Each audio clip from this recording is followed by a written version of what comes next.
The mail kept coming for a woman who used to live in my apartment. Same name every week. I asked the landlord about her and he went pale and he told me she'd never moved out. I said that was impossible. I live there now. And he looked at me for a long moment and said, "That's what worries me." Welcome back. Tonight, 3 true stories about moving into a new place. A fresh start, an empty apartment, a clean slate. Except a home is only ever empty for a little while. And sometimes, whoever was there before you never really agreed to leave. Let's begin.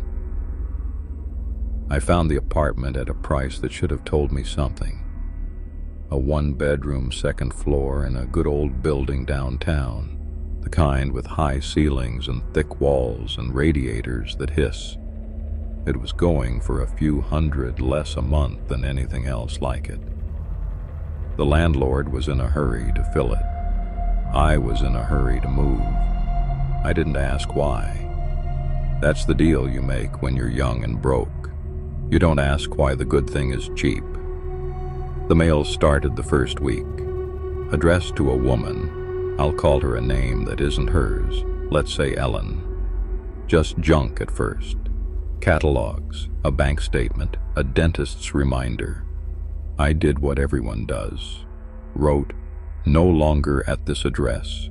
Return to sender on them and stuck them back in the outgoing slot. New place. Old tenant's mail. Completely normal. Except it didn't stop. Week after week, Ellen's mail kept arriving. And it wasn't old, forwarded stuff. It was current. A magazine subscription that was clearly still being paid for. A birthday card, hand-addressed, that someone had mailed just days before. Appointment reminders for the coming month. This was not the leftover trail of someone who'd moved away a year ago. This was the live, ongoing mail of a person who, as far as the world was concerned, still lived exactly where I was now sleeping. And once I'd let that thought in, I started noticing the other things, the small things I'd been quietly explaining away. The way the apartment never quite felt empty when I came home. That sense you get in a room that's just been left, the air still settling. A particular chair by the window that I'd turn to face the room and find a day or two later turned back to face the glass, the way you'd sit if you wanted to watch the street. A smell, some evenings, faint and floral, an older woman's perfume in a bathroom I had just cleaned. I told myself every bit of it was nothing. Old building, drafts, my own imagination. You can explain away a great deal, it turns out, when the only other explanation is that you are not living alone. I got curious the way you do. I asked the neighbors about her, and that's where it started to feel wrong. The old man next door, when I said the name, stopped and stared at me. "Ellen," he said. "Ellen from 2B. And when I said yes, he said, "But Ellen still lives in 2B. Not used to. Still." He said it like I was the one who was confused. He said he saw her lights on. He said he heard her, some nights, moving around. He said she kept to herself, always had, but she was there. He was certain of it. I was standing in 2B when he said it. I lived in 2B. There was no one else in that apartment but me, so I went to the landlord. I laid the mail out on his desk, weeks of it, and I asked him to tell me who Ellen was and why she was still getting current mail at my address. And the color just went out of his face. He sat down, and he told me that Ellen had been the tenant before me, yes, that she had lived there for 11 years, and that she had never given notice, never turned in her keys, Never told anyone she was leaving. She had simply, one day, stopped answering, stopped paying, stopped opening the door, and when they finally went in, the apartment was empty. Her things were there. Her coffee cup was in the sink, but Ellen was gone. No forwarding address, no trace, no body before you ask. Nothing like that. She just wasn't there anymore, and she never came back, and no one ever heard from her again. But the mail never stopped, he told me. In all this time, it never once stopped coming. It's like somewhere, in some system, she's still just living here. And then he said the thing I told you at the start. I said that was impossible, that I lived there now. And he looked at me and he said, "That's what worries me."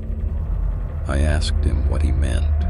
He wouldn't say, but he offered to let me out of the lease, no penalty, effective immediately, and something in the way he offered made me take it. I moved out that month, and here is the detail I've never been able to shake. On my last day, I was doing a final sweep, and I checked the mail slot one more time. There was one piece in there, addressed to Ellen, like always, but it was different. It was a plain envelope, handwritten, no return address, and inside was a single sheet of paper, blank, except for 2 words in the center in careful handwriting: "Welcome home." I don't know who it was for, her or me. I've never been sure there's a difference. Ellen never really left that apartment. The next tenant's trouble wasn't a woman who wouldn't move out. It was a closet door that wouldn't stay shut, and a chalk outline of a chair, creeping closer to his bed one night at a time. It was a nice enough place, a little dated. And in the bedroom there was a closet with an old wooden door, and from the first night that door would open on its own. He'd shut it, firmly, latched, and sometime in the night it would drift open. He'd wake up and it would be standing open, just a foot or so, that dark gap facing his bed. He figured the frame was warped, the latch was worn, the building had settled crooked over the decades. Old buildings do that. He put a chair against it. In the morning the chair was pushed aside and the door was open. So he decided to just leave it open. Fine, you win. And once he stopped fighting it, he started actually looking into that closet during the day, and he noticed something on the floor of it. Faint, under a layer of dust drawn onto the floorboards in what looked like old white chalk. An outline, the shape of a chair. A simple child's drawing outline of a chair sitting in the middle of the closet floor, facing out, facing the bedroom, facing his bed. He thought it was strange, a little creepy, but he told himself the last tenant had kids draw on things, whatever. He cleaned it off, scrubbed the boards until the chalk was gone, and the next morning it was back. The same outline, the same chair shape, in the same spot, facing out. He cleaned it again. It came back again. It came back every single time, no matter how hard he scrubbed. Always overnight, always facing his bed. An empty chair drawn on the floor of a closet that wouldn't stay shut. And it changed, a little, as the weeks went on. That's the part he didn't catch at first because it happened so slowly. The outline moved, not far, an inch, maybe 2, each time it came back, but always in the same direction, out of the closet, toward the bed. He started marking where it sat with a pencil dot on the floorboards, and night after night that chalk chair crept forward, out of the closet, across the bedroom floor, closing the distance to where he slept. By the last week, it wasn't in the closet at all anymore. It was drawn on the bare floor right beside his bed. An empty chair facing him, close enough that whoever sat in it could have reached out and touched him in his sleep.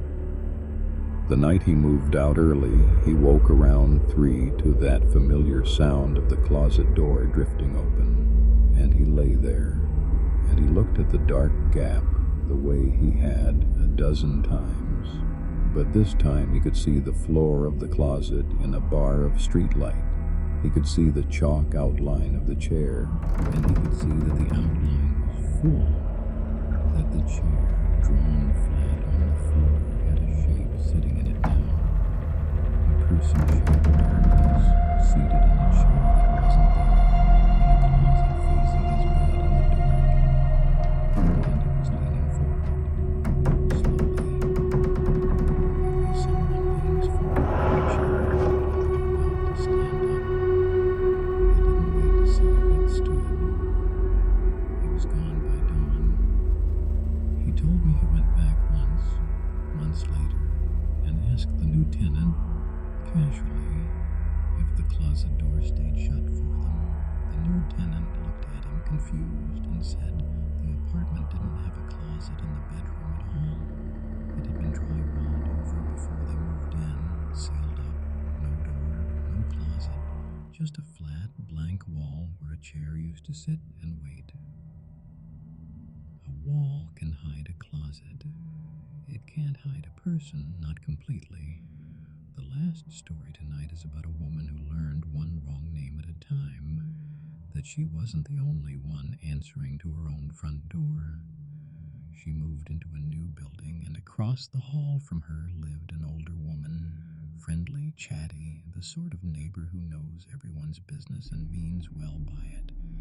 From the very first day, this neighbor greeted her warmly, but she always called her by the wrong name. She'd say, "Good morning, Margaret," or "Off to work, Margaret," cheerful as anything. "And my friend's name is not Margaret. It's not close to Margaret." The first few times, she gently corrected her. "Oh, it's not Margaret. Actually, it's..." And she'd give her real name, and the neighbor would nod and apologize and say, "Of course, how silly." And then, the very next time she saw her, it was "Morning, Margaret," all over again, every single time, warm and certain and wrong. She gave up correcting her. Old lady, bad memory, no harm done. She let herself be Margaret in the hallway. It became almost a private joke, but small things started to add up. The neighbor would reference conversations they'd never had. "Margaret, did you ever hear back about that job?" A job she'd never mentioned. "Margaret, is your mother feeling better?" Her mother was perfectly healthy. It was like the neighbor was carrying on a long, ongoing relationship with someone who wore my friend's face and lived in my friend's apartment, but who was not my friend. Someone named Margaret, whose life ran alongside hers, close but not the same. And then she started finding the evidence in her own apartment. Little proofs that Margaret was more than a confused old woman's slip of the tongue. A coffee mug in the sink that she didn't own, with lipstick on the rim in a shade she never wore. The television on a channel she never watched, some evenings when she got home. Her own hairbrush on certain mornings tangled full of long gray hairs, when her own hair was dark and long and nothing like gray.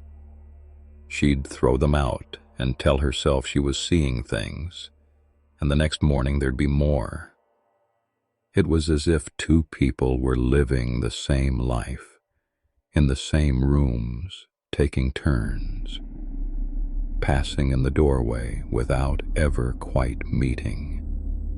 and only the neighbor across the hall, watching them both come and go, had ever once noticed that there were two. It finally got to her, and one day in the hall she stopped and she said, firmly, kindly, "I have to ask, who is Margaret? Because you keep calling me Margaret, and I've told you my name, and I need to understand who you think I am." And the neighbor's face changed. The warmth drained out of it, and she looked for the first time truly frightened. She lowered her voice, and she glanced at my friend's apartment door, and she said, "Margaret is the girl who lives in your apartment, dear. She's lived there for years. I talk to her every morning." And then she said, almost pleading, "I've been trying to figure out for weeks now who you are and why you keep coming out of her door." She moved out not long after. She never learned who Margaret was, or whether Margaret was still in some way coming and going through that same door, living her mornings, answering the neighbor, wearing a face close enough to fool a kind old woman who saw her every single day. She only knows that for weeks, without meaning to, she'd been sharing an apartment, and that the neighbor, God help her, had been able to tell them apart all along. There's one more thing she told me right at the end, almost as an afterthought. When she was packing to leave, the neighbor knocked to say goodbye. She was kind about it, sad even. She took my friend's hands and said she hoped she'd find somewhere happy. And then in the doorway, the neighbor paused, and she looked past my friend's shoulder into the apartment at the empty rooms behind her. And she smiled, and she lifted her hand, and she gave a little wave, the way you wave goodbye to someone across a room. And she said warmly, "Bye now, Margaret." And then she turned and went back across the hall and shut her door. My friend turned around to see who she'd waved to. There was no one behind her. There were only the empty rooms, and no one in them at all. That's all for tonight. If these ones stayed with you, do the thing that keeps the lights on around here. Subscribe and turn on the bell, because there's a brand new true horror story every single night, and you don't want to be the one who missed it. Drop a like so it finds the next person, and share it with anyone who's moving somewhere new. I'll be right here tomorrow night when the lights go down. Sleep well if you can. Like, share, and subscribe for daily horror stories every single day.